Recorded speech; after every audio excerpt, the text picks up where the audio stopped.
Bonjour à tous et bienvenue dans l'entretien de France 24. Notre invitée aujourd'hui est la directrice générale de l'UNESCO, Madame Audrey Azoulay. Bonjour et merci d'être avec nous. Bonjour à vous, merci.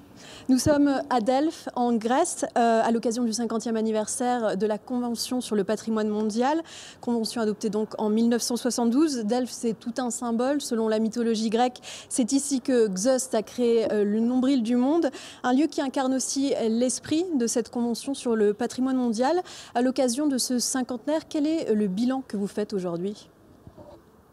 D'abord, c'est vrai que c'est une chance merveilleuse de pouvoir fêter ici à Delphes, dans cet endroit magnifique, qui a une tradition de rencontres philosophiques, culturelles. C'est magnifique de pouvoir le fêter ici. Nous fêtons 50 ans d'un texte qui est né à Paris en novembre 1972, avec cette idée qui était une idée nouvelle, d'avoir des normes communes pour la communauté internationale, pour la protection du patrimoine. L'UNESCO, vous le savez, est née bien avant cela, juste après la Seconde Guerre mondiale, sur les cendres morales et physiques de la Seconde Guerre mondiale, avec l'idée de défendre la paix par la culture, par l'éducation, par les sciences, par la liberté d'informer aussi. Et l'idée du patrimoine, au début, n'était pas la première. Et elle s'est peu à peu imposée aussi avec de grandes réussites à l'époque.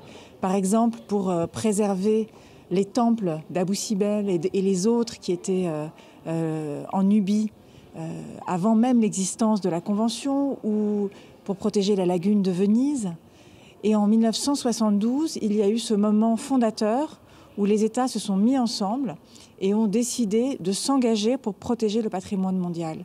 Alors c'est bien sûr en 50 ans cette liste des sites du patrimoine mondial qui a rencontré un succès extraordinaire, mais c'est aussi et surtout un droit, des normes, des mécanismes de protection nationaux qui sont nés, et aussi un succès universel, puisqu'il y a 194 États, c'est énorme, qui ont ratifié cette convention et qui se sont donc engagés à connaître ce patrimoine, à l'étudier scientifiquement et surtout à le protéger et le transmettre.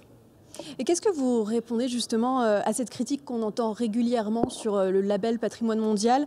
Concrètement, une inscription au patrimoine mondial, ce n'est pas juste une jolie plaque décorative qu'on affiche à l'entrée d'un site reconnu ? Non, c'est surtout pas ça. Et il est vrai qu'il y a certains sites qui sont victimes de surtourisme.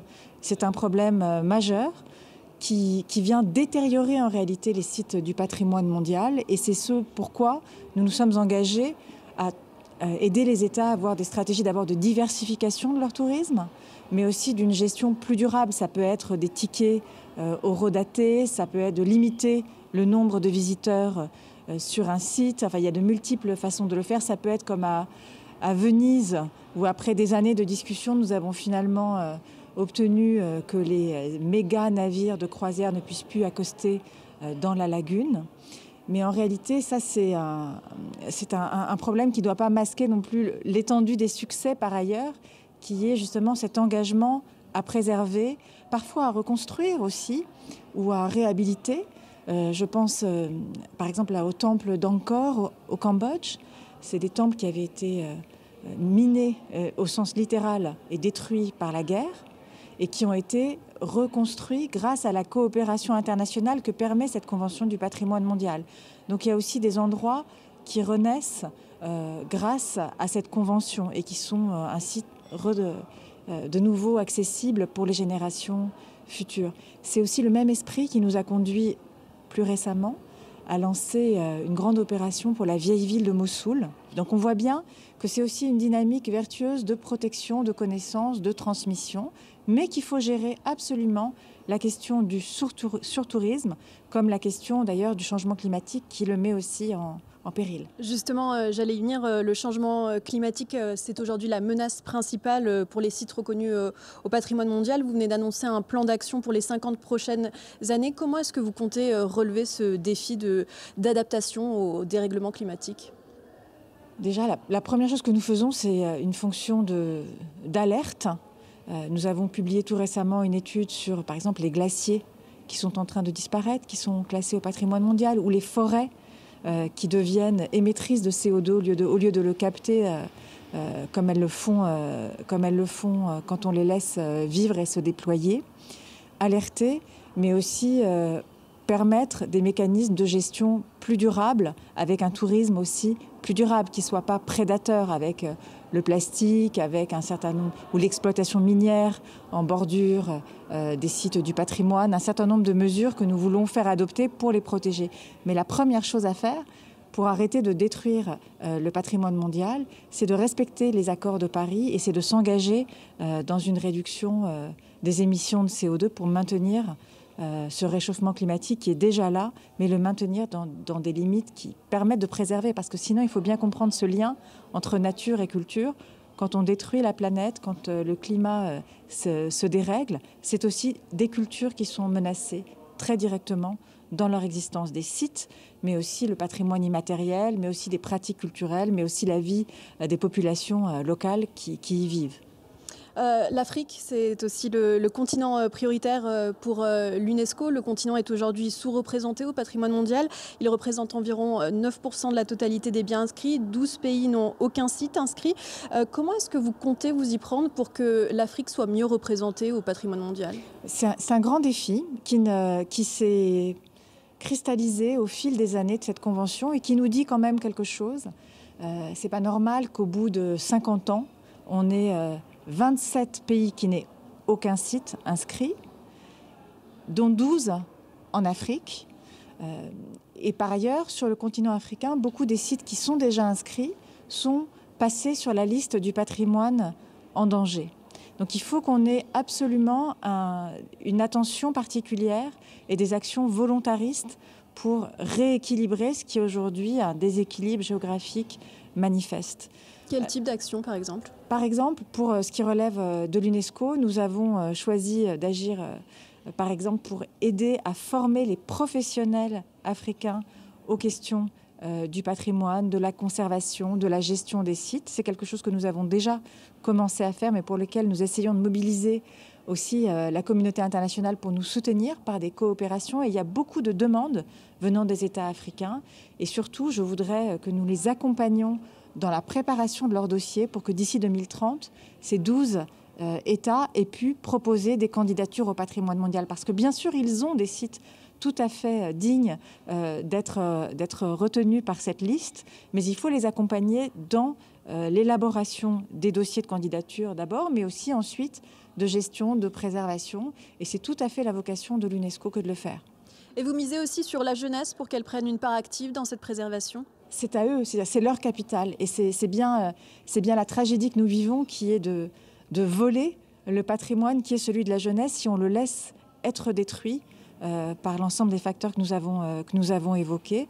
Donc il est important pour que la jeunesse en soit aussi pleinement propriétaire de ce patrimoine, de lui transmettre avec aussi toute l'éducation qui va avec. Nous allons étendre un dispositif lancé il y a peu pour que les écoles puissent avoir toutes les ressources d'enseignement pour mieux comprendre et connaître le patrimoine qui est à la proximité des sites du patrimoine mondial.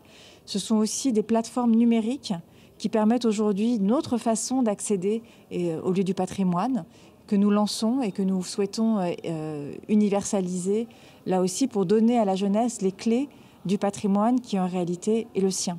Vous comptez donc mettre les nouvelles technologies au service de la préservation du patrimoine mondial, à l'image de ce que fait déjà l'UNESCO grâce au déploiement de satellites et de drones, notamment en Ukraine et en Afghanistan.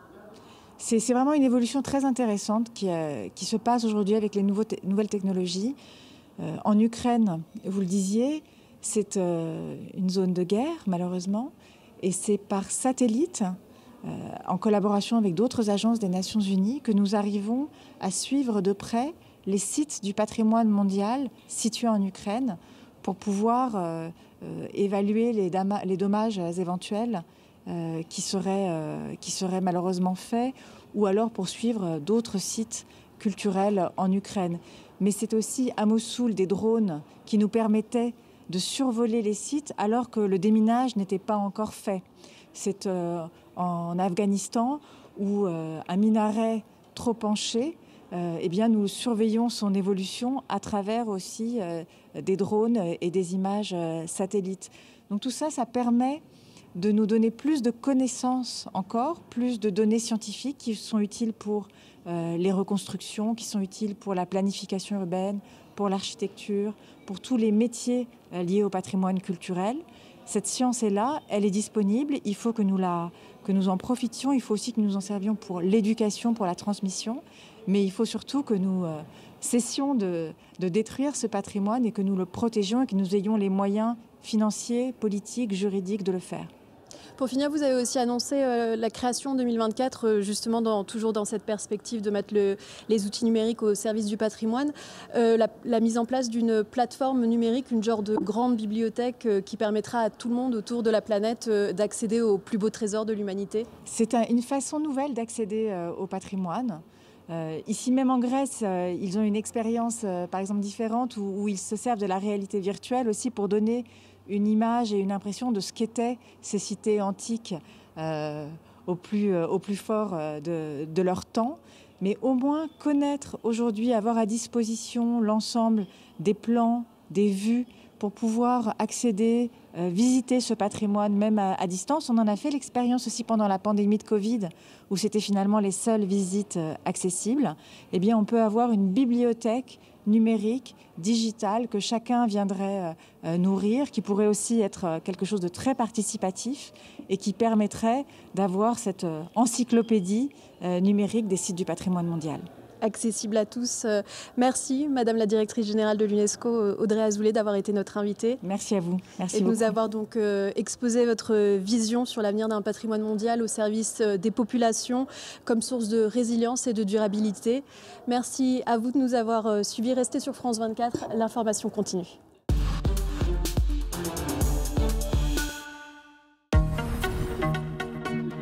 La planète souffre, la catastrophe climatique, on le sait, est à nos portes. Les émissions de CO2 explosent, les espèces disparaissent. Mais dans le même temps, un mouvement de masse est en marche pour rectifier le tir. Scientifiques, ingénieurs, chefs d'entreprise, leaders mondiaux ou adolescents, nous leur donnons une voix dans Élémentaire. Il y a vraiment des solutions qui sont à déployer. Élémentaire, présenté par Marina Bertsch, à voir sur France 24 et france24.com.